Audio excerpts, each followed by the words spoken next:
Good evening. Hi, everybody. How are you? Good to see you. Just some housekeeping things. There are restrooms in the back, men's, boys and girls restrooms in the back. If you need to use the restroom, feel free to use it. We're going to go ahead and get started, so we may have some more families joining us. But I drew the short stick, and so I get to start.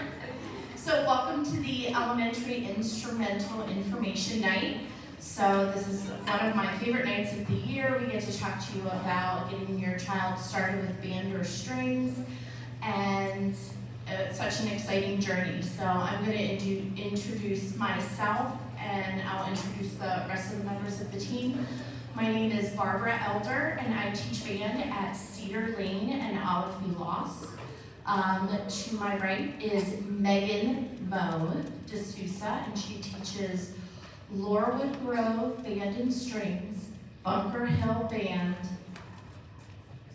Crystal Run Band. Next to her we have Mrs. Jillian Wu. Woo! She teaches band at Old State and Burke Mill. We have Miss Kathleen McGrath, who teaches here at Silver Lake, woo woo, and Townsend Elementary. She teaches band at both those schools. We have Mr. Scott Lynch, who teaches strings at Old State, Townsend, and Bunker Hill. Unfortunately, Miss Madison Parent, she teaches strings here at Silver Lake, but she's also the orchestra teacher over at Meredith, and tonight is the 7th or 8th grade open house. So she is unable to make it, and to round out our team, we have Miss Erin Wilson, who had a prior engagement, but she sent a video. Hello everyone, my name is Miss Wilson, and I am going to be the strings director at 4 schools: Crystal Run, Cedar Lane, Brick Mill, and Olive B. Loss. Unfortunately, I am unable to join you all this evening, but you guys are in luck because my lovely and fantastic co-workers are going to answer any questions you may have pertaining to strings. Okay? I cannot wait to teach your lovely kids all about the strings family, as well as create beautiful music with them. So once again, my name is Miss Wilson, and I will be your child's strings director if they are attending Crystal Run, Cedar Lane, Olive B. Loss, or Burkeville Elementary School. Enjoy the rest of your evening. Bye. Okay. Hello everyone, my name is I keep pressing the wrong button. All right, just a quick overview of some of the information that we're going to cover this evening. We're going to go over the instrument choices, the instruments that we offer instruction on. Remember, you can only pick one instrument out of the entire list, only one. We're going to go over how the program works, how it's scheduled, how it's graded, expectations, not just of your student, but expectations as their instructor, and expectations for families and parents. Practicing is always a big question we get asked from families, so we're going to go explore practicing, and especially how to get an instrument. We field dozens of emails every day about how to get an instrument and the different options that you have. How to sign up. We've convinced you. You're in it to win it. How you sign up, how you register. Registration will close on Sunday, September 17th. So you have a few days to think about it, and important dates to keep in your mind. So I'm going to go ahead and turn it over to Miss McGrath from Silver Lake and Townsend, who's going to go over the instruments.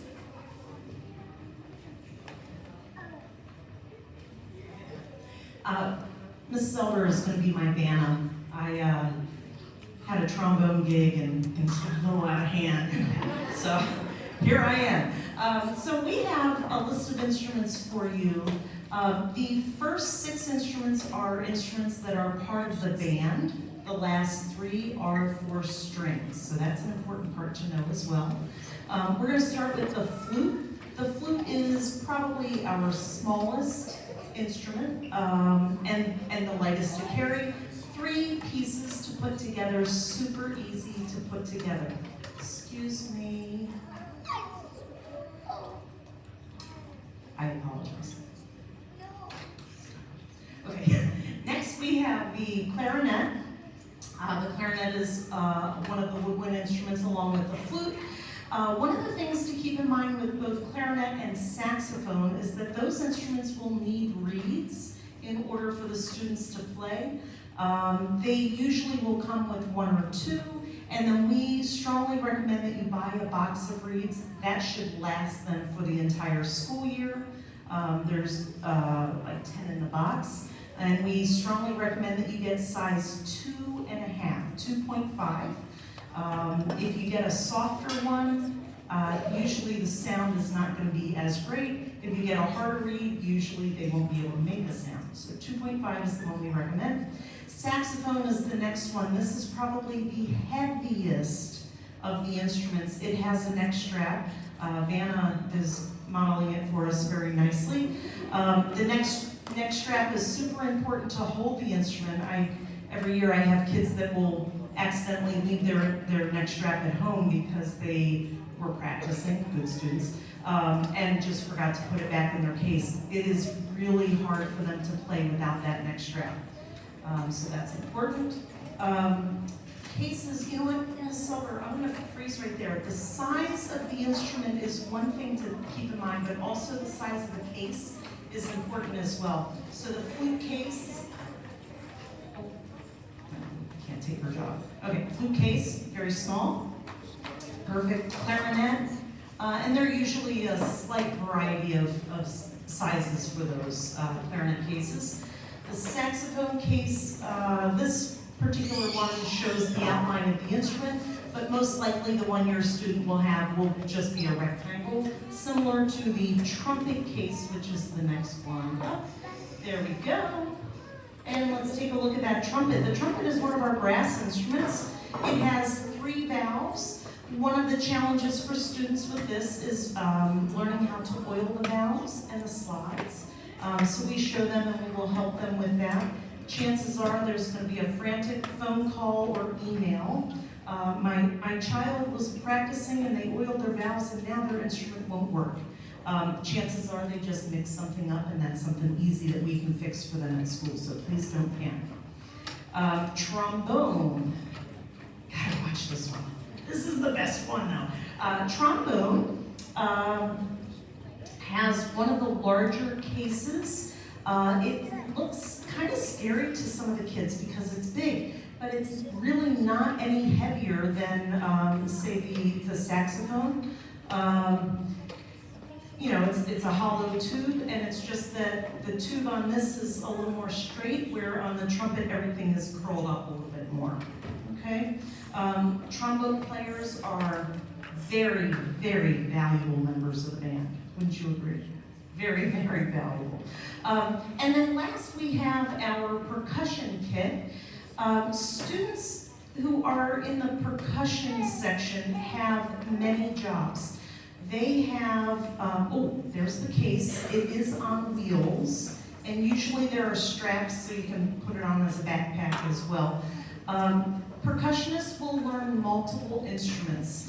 In 4th grade, they typically will start with the practice pad so that they learn the basic technique and good technique while they're playing. Nice and quiet. Yes, it won't be too loud for you. We also will switch them over to the bells, which is probably the heavier part of the instrument. Both instruments fit on the same stand, and that makes it very convenient. Percussionists will have both mallets and drumsticks, along with the practice pad and the orchestra bells. They will also need a second book. So they're going to have the same book as all the other kids, but because percussion is a little bit different, we're going to have them use a separate drum book as well. All right, let's switch over to our string instruments. We have violin, which is our smallest of the string instruments. You're gonna hold it underneath the chin, and the left arm is out. I'm not gonna demonstrate that, thank you, Dan. And the right hand will be the bowing hand. Students will start first pizzicato, meaning they are not gonna use the bow right at the very beginning. And then they'll graduate to be able to use that bow. Same thing is gonna be true for viola, which I don't know that we have. We don't have one of those with us, but it looks very similar to the violin. It's just slightly larger. And then finally we have the cello. And the cello has a little end pin that will sit on the floor. The instrument will rest on that, and the child will sit and hold it between their legs. The nice thing about the string instruments is they come in various sizes according to the size of your child. So at the end of the evening, we're gonna measure those string kids so that we make sure that they get the right size instrument, whatever they are choosing. The band instruments are typically one size. However, as they move up through middle school and high school, we may have them switch to a different instrument. For example, clarinet players very commonly will switch to a bass clarinet in middle school or high school. And perhaps a trumpet player might switch to a baritone or maybe even a tuba at some point. Also with the instruments, we'll show you there is a folding music stand that we highly recommend your students get. It will fold up and fit into that little box right behind Vanna. And that's super important for them to be able to sit up straight, promoting good posture so they can have good air support, producing a good sound. It's really an important part of their practice. Oh yeah, the music stand will stay at home. We have other music stands that we use here in school.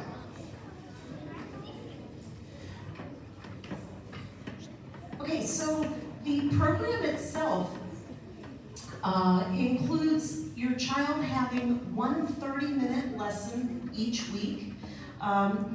Depending on the school, those lessons will rotate. So for example, if your child has a lesson at, say, 10 o'clock in the morning one week, the next week it might be at 10:30. The next week it might be at 11. We do avoid recess and lunch.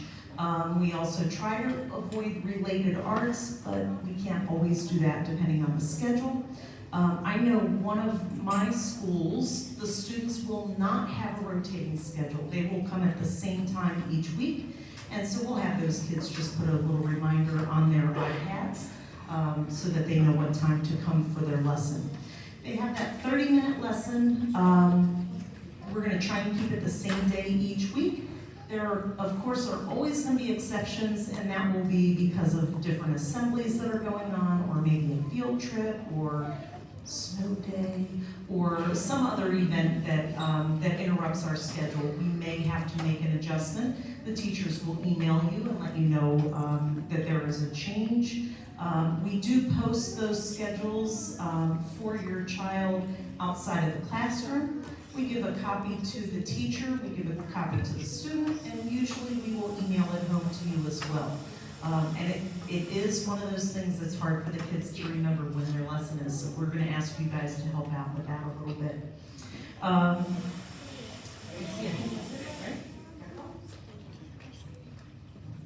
Back to me now. Grading.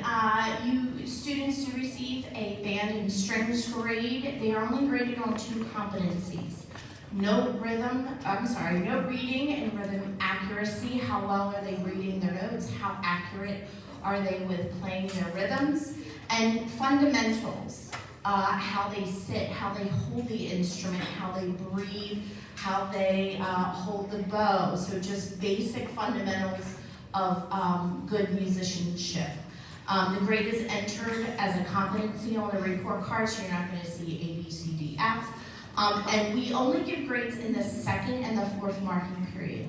And the reason for that is by the time we get the kids started, 3 weeks later, the 1st marking period is over, and we've barely even gotten to note reading or rhythm reading And with seeing them only once a week, we get more data, we get more opportunities to give you feedback in January and then at the end of the year. Commitment. Students are encouraged to make a commitment for the full school year. It is a slow process, but it's a worthy process. And we want to make sure that they are enjoying it, that they're learning something, and that we're also challenging them. So we encourage them to make that commitment for the school year, and switching instruments in the middle of the year, we don't allow, for the reason of we don't have time in our schedule to make a completely new beginning clarinet. So if, let's say your child starts on clarinet in October and in February they want to switch, we can't just put them in the beginning clarinet class, or they want to switch to something like trumpet.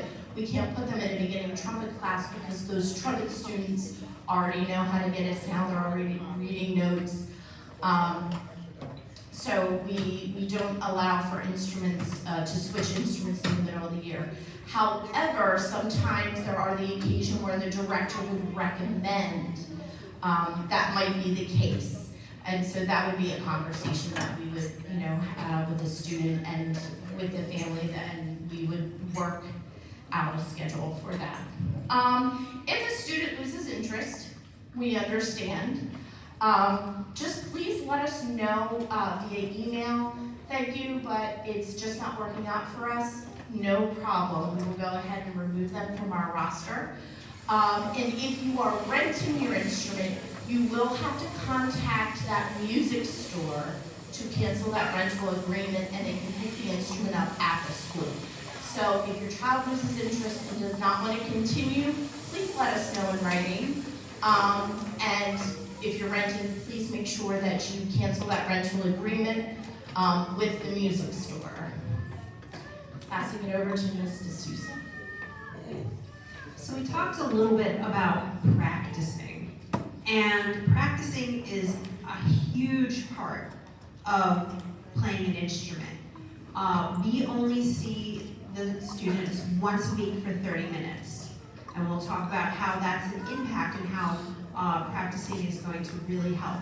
But some questions that normally come up: how often should we practice? Everyone up here would say, as often as you can.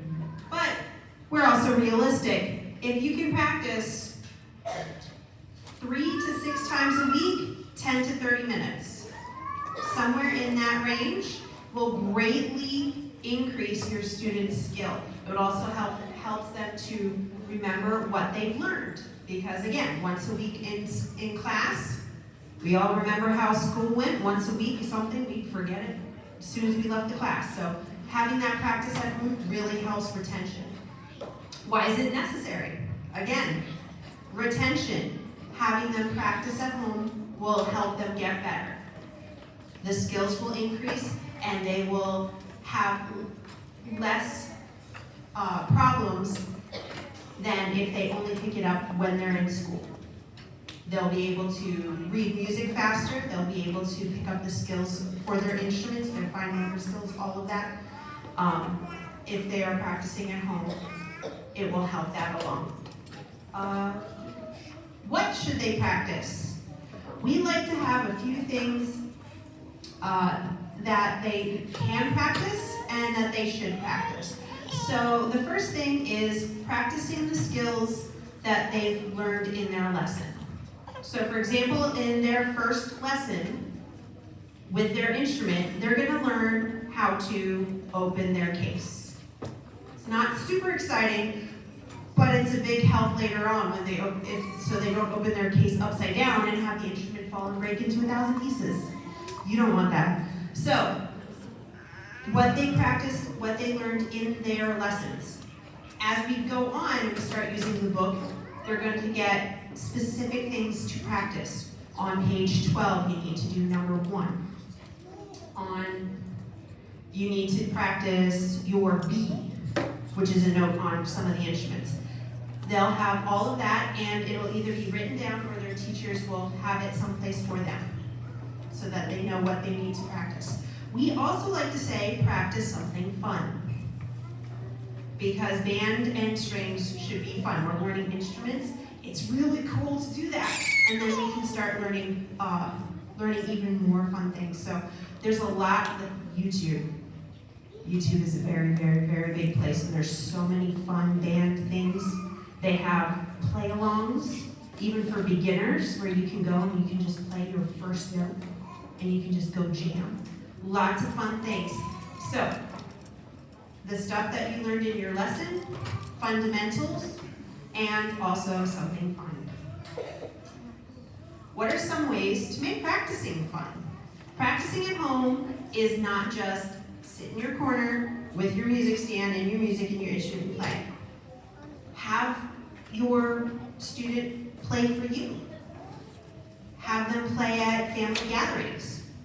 If it's nice out, have them go play outside for a little bit. It's always fun to have the kids riding their bike across the street going, oh, look, they're doing something. Make a game out of it. Record it. All right, there's lots of different ways that you can make practicing fun. And we also teach some of those ways in our lessons. We'll tell your student some ways to make different things fun for them. Last question up here is, we are so busy, we got other stuff.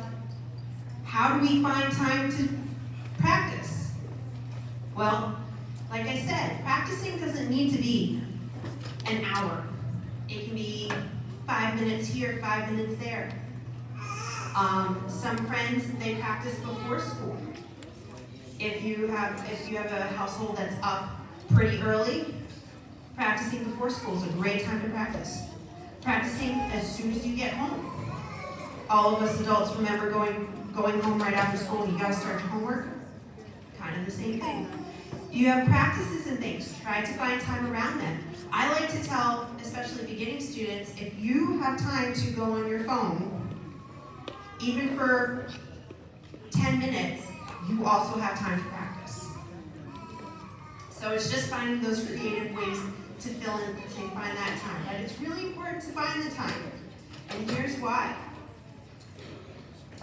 If we see our students once a week, 30 minutes, in a perfect world where we see them every week, we see them approximately 15 hours a year. That's 2 full school days. That's it. Now you account for testing, for forgetting our instrument, because everybody does it once or twice, it happens. Assemblies, snow days, teachers being sick, you being sick. So 15 to 16 hours is what we hope for in our year, but it's not what we get. If your child practices 5 minutes 6 times a week, or 10 minutes 3 times a week, that doubles the time that they have an instrument in their hands for the year. Doubles it. If they practice 10 minutes for 6 times a week, that triples it. So the more practicing, the more time they have with their instrument, like I said, their skills are going to improve greatly. If they only pick it up when they're in school, they're not going to retain. They're going to start feeling very frustrated because they're not learning as fast as the students that are practicing at home. So those are some math things. The middle schools, high schools, if you've seen them or seen them perform, they practice every day for 45 minutes. If you go to a middle school concert, you're going to notice that they're playing these amazing things, but our elementary school concerts, it doesn't sound like a middle school concert. That's because in middle school, one month of middle school time is the same as 1 year of elementary school time. So in middle school, they start day 1 practicing. Their concerts are in December, so that's 4 or 5 months. So they have a lot more practice. Just by practicing 10 minutes for 6 times a week, you triple the time that we have our students playing, and it greatly increases their skills.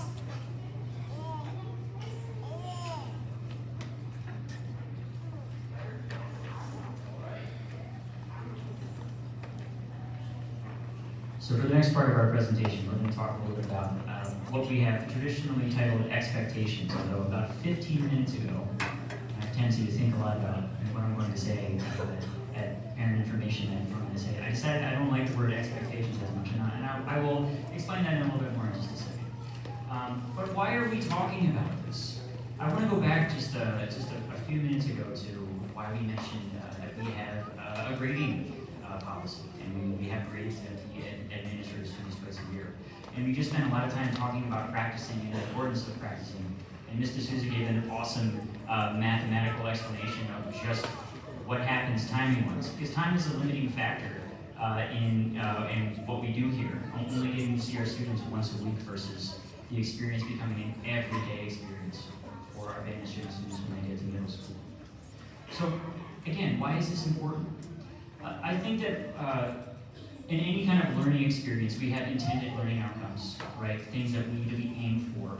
Okay, we put in our lesson plans and our curricular objectives, but there are also all kinds of other things that we talk about. With band and strings, students get the chance to meet students from other classes and make unique social connections that they might not otherwise.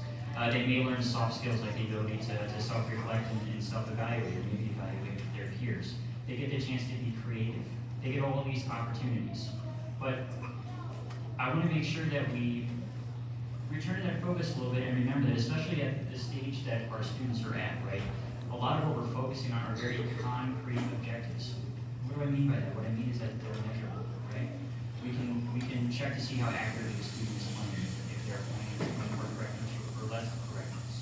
We can see how well they're doing with their technique, whether they're learning how to hold a bow properly or learning a good trumpet embouchure, right? And we like to focus on those things quite a bit. And the practicing and other habits, which is really what I want to describe these are. These are guidelines, and they're recommended habits for success. And I think that all of us in our different roles, the role of teacher, the role of student, the role of parent, have habits that we can begin to employ to result in a more successful experience in learning new skills and building technique and building the basics that will drive a successful experience for our students over the long term. And here are some of them, including but not limited to. Those of us here on the teacher end, we are going to provide your children with the best instruction that we can. We are all trained music educators. We are always refining and improving what it is that we can do and strive to offer the best learning experience that we can. We will treat you and your child with respect because, first of all, it's the ethical thing to do, but we also know that positive interactions result in better relationships, result in better student success. We will take initiative to contact you regarding any issues with instruments, any concerns that we have, and we will seek your input and we will strive to be partners with you in helping build relationships with our students and with our children. And again, working as a team to drive a successful learning experience. We also will be available to address your questions and concerns if you feel the need to contact us.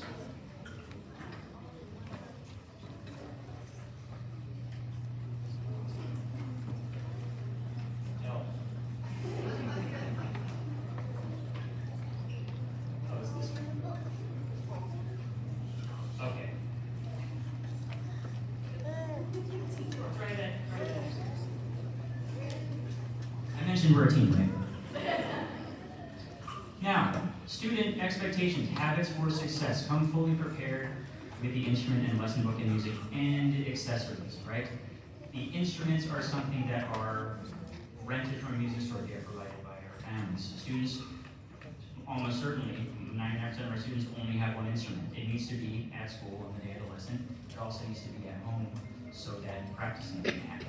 So developing a good habit of bringing the instrument to school and getting it there and home consistently is a very, very important component of preparation for our students. I consider practicing to be another form of preparation. Our lessons they're hierarchical, or to put it more simply, we tend to build in each lesson. We learn one thing, we apply that to the next lesson with a new skill, and so on and so forth, until we go from learning how to put the instrument together, playing hot cross buttons, to playing Twinkle Twinkle Little Stars, playing a full-page band arrangement, maybe, by the end of 5th grade. So, practicing results in those skills moving from short-term memory to long-term memory, where it becomes more, what's the word I'm looking for? Thinking back to grad school. We call these psychomotor skills. We want them to become fluent, and fluid we want automatic recall. Just like walking is something you don't have to think about very much, right?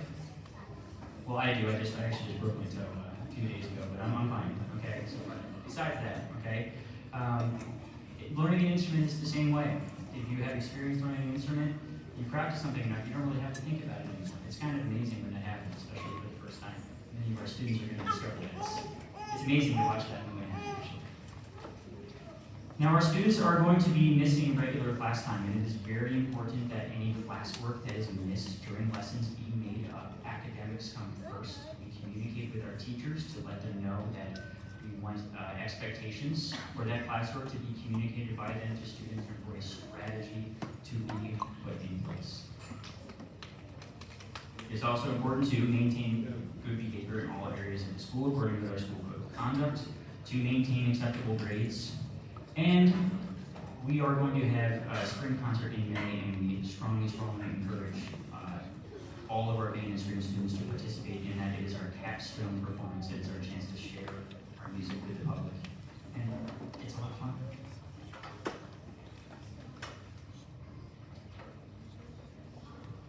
Now, what are some guidelines for success at home? One of the big determinations I want to encourage you to make, and to be honest, that determination is developmentally.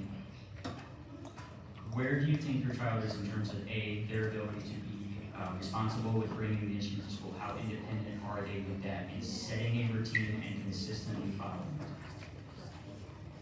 And based on that, decide what level of involvement do I need to take? Do I need to provide active reminders? Do I need to model a strategy that will result in the instrument consistently coming to school, like putting the instrument next to the book bag, making sure the book in the folder are in the book bag. There are lots of different ways you can do this.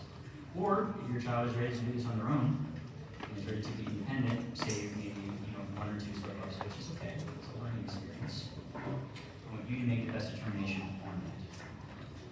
But also provide whatever support is needed so that the instrument is consistently coming to and from school.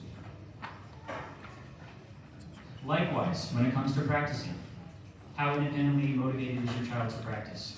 Are they sitting down and doing this on their own? Are they possibly gravitating towards other activities? My experience as a teacher over the last 11 years is that everyone wants to do well. They want to be successful. They want to move forward.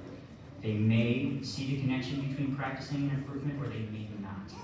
That light bulb goes off eventually, but unfortunately, we do not get to control when it goes off or on. Actually, that's what we're looking for, right? When to switch on.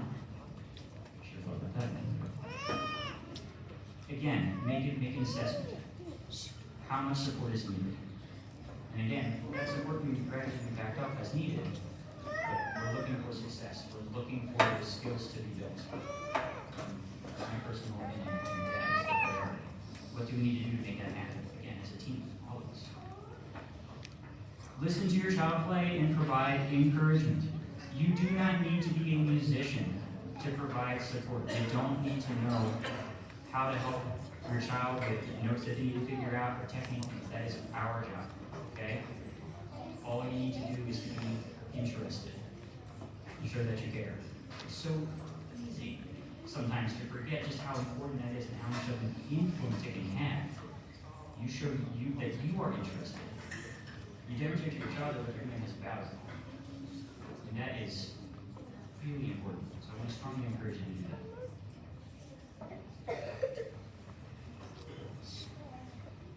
Lastly, we'd like to share with you we call it our Instrumental Parent Boot Camp. It's something we started a couple of years ago. I think this is our 3rd year, 4th year doing this, 3rd year. And this is a evening event like this that is aimed primarily at our parents, our band and strings adults. Okay, and it is an opportunity for you, especially if you do not have experience playing an instrument, to get a crash course in the basics of how to play the instrument that your child is learning at school. We will go over things like how to make a sound, basic technique, like how to hold an instrument, articulation, things like that, as well as how to take care of things. Even though it is aimed towards parents, children are welcome to attend, although we want to strongly encourage our parents to be the ones in the driver's seat when they play the instruments. Also, this year for the first time, we are after the main session from 6:30 to 7:30. And I want to point out, it is Monday and Wednesday, but what night it is for you will depend on what instrument your child is playing, and we will communicate that more specifically as we get closer to the event. But for the first time this year, we are holding a special session after the first one, an extra half hour where we are going to focus on note reading and how to read music. And we want to strongly encourage you to attend that as well, because learning how to read music is a big part of this experience for our students. All right, I think that's it for me.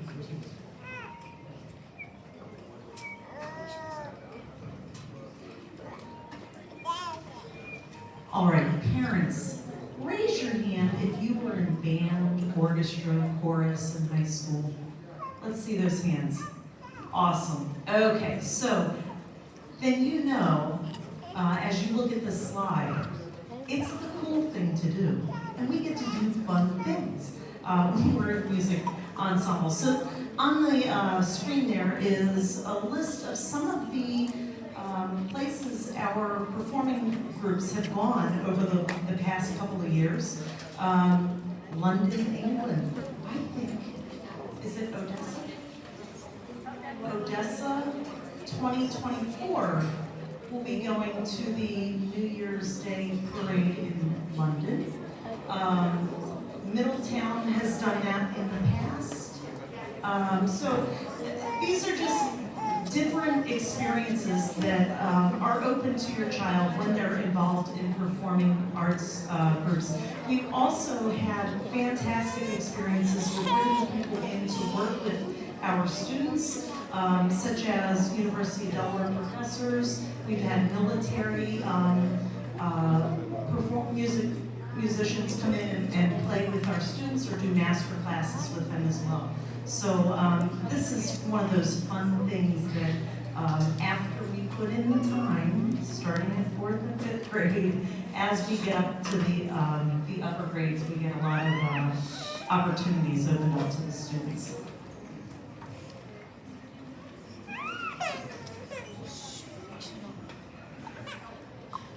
All right, so we're getting to the big part, and this is like the biggest question that we get from parents, of course, is how do we get an instrument?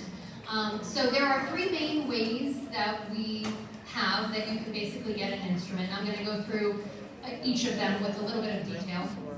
The first one, and these are the two companies, by the way, that we recommend that you use. We use them.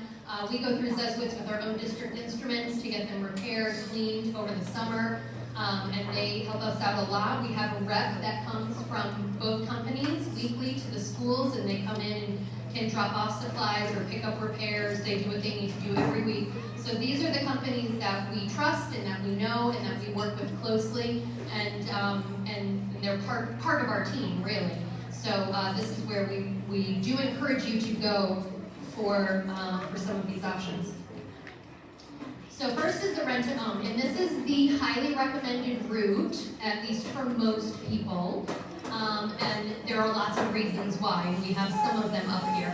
How it works if you do the rent-to-own through one of those companies, they have this program where the monthly payment you put towards the instrument, most of that money every month will then also go towards you eventually owning that instrument.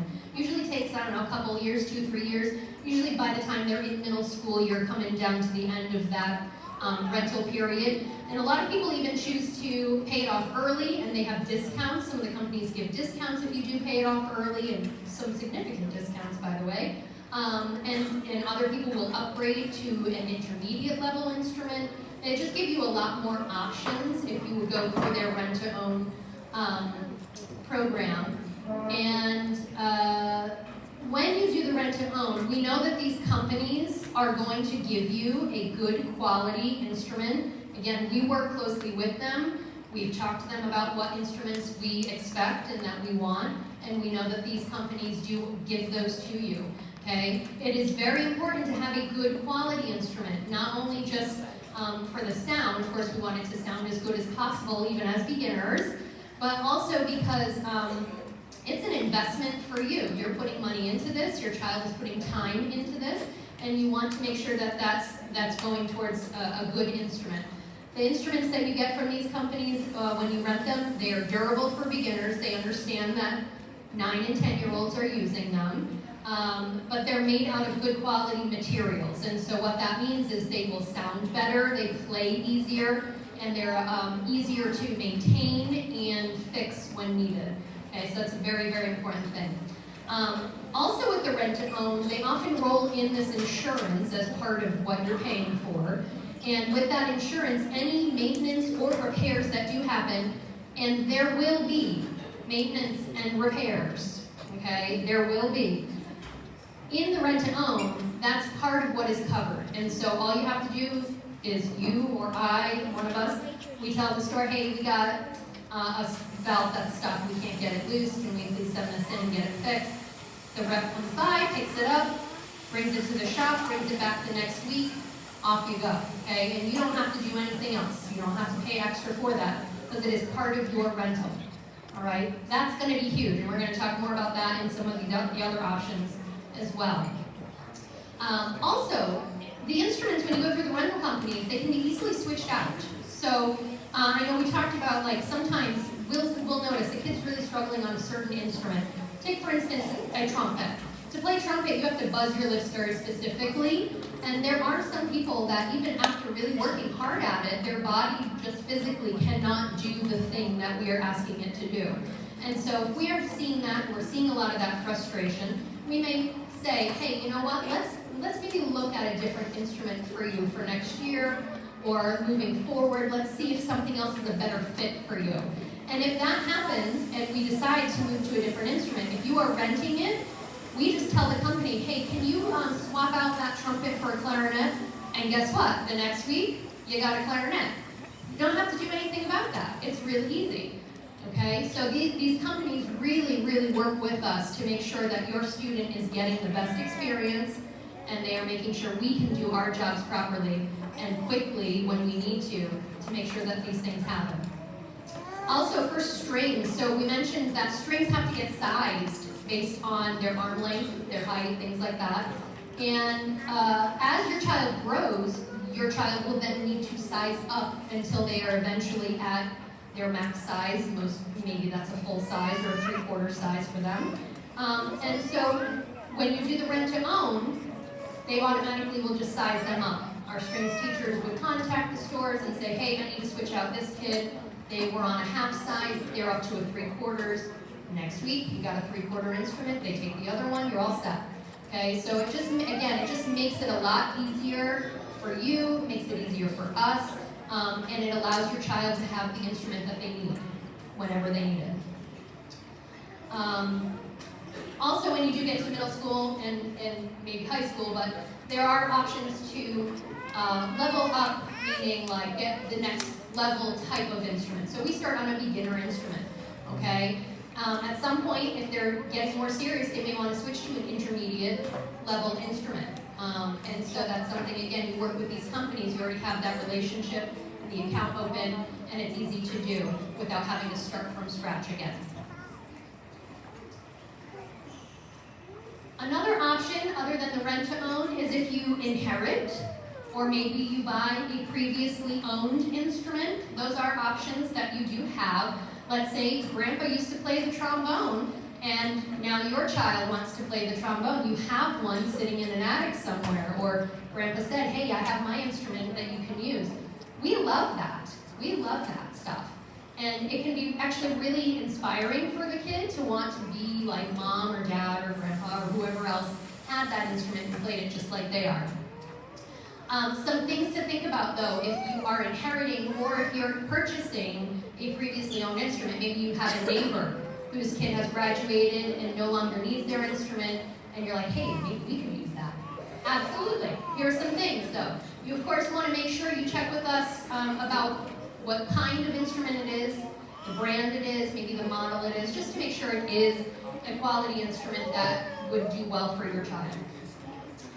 You do want to get it checked professionally by one of the stores. You can send it into those stores, and the repair shop will take a look at it, check for any needed repairs, clean it up, make sure it's good to go, so that we can start our lessons with a properly working instrument.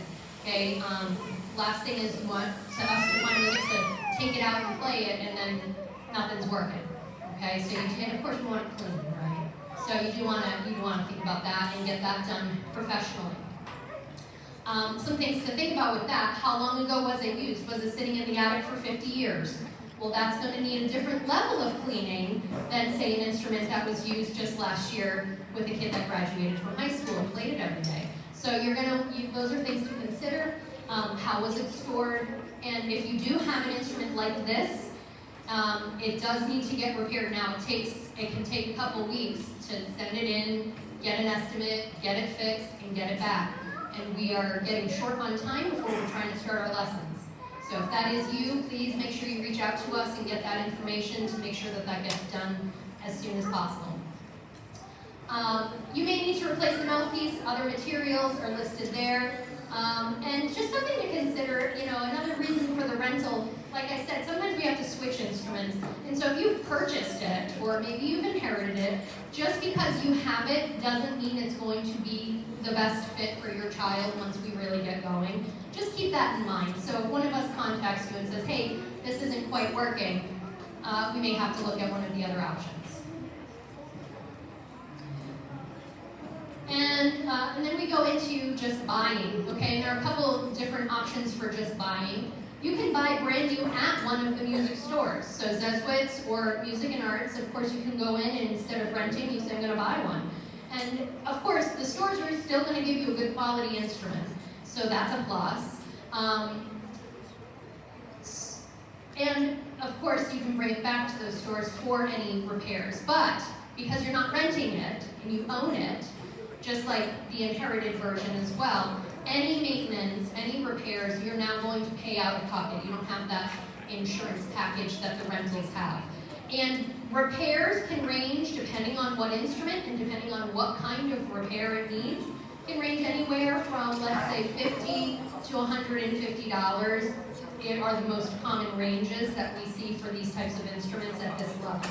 So that can add up, but just keep that in mind if you did buy your instrument outright, that you do have to pay for that out of pocket. And you will have customer service if you go through a store, okay? The last option is to buy brand new, but from somewhere that is not a music store, okay? If you are looking to buy an instrument in the same place that you could possibly buy toilet paper, it's probably not the best choice, okay? We want to make sure that it is a good quality instrument to help your child be successful, okay? We want it to be easy to play, we want it to be in good working condition, we want it to maintain its good condition so that they can play successfully. If you do buy from a place that is not a music vendor, then you do not have customer service available to you. You have to pay, of course, for all repairs out of pocket.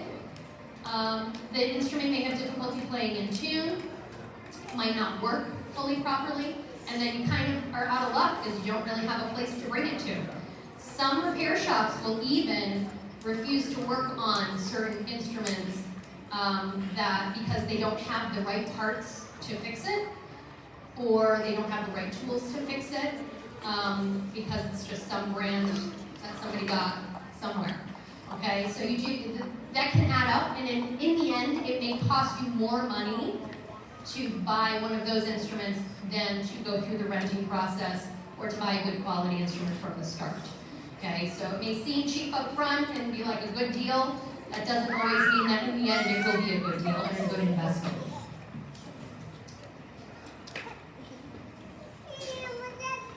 The materials that you need, just real quick, everyone's going to need a book. Again, depends on your instrument, exactly how many books or what books you need.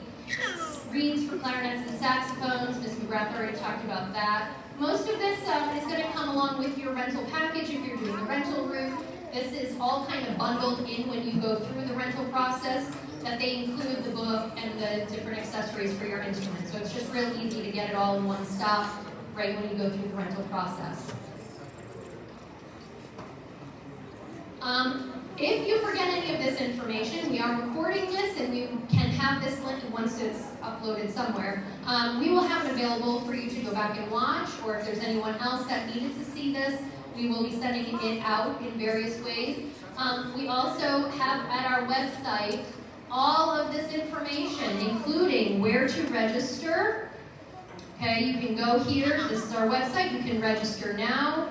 You can even go to the two websites for where to rent, okay?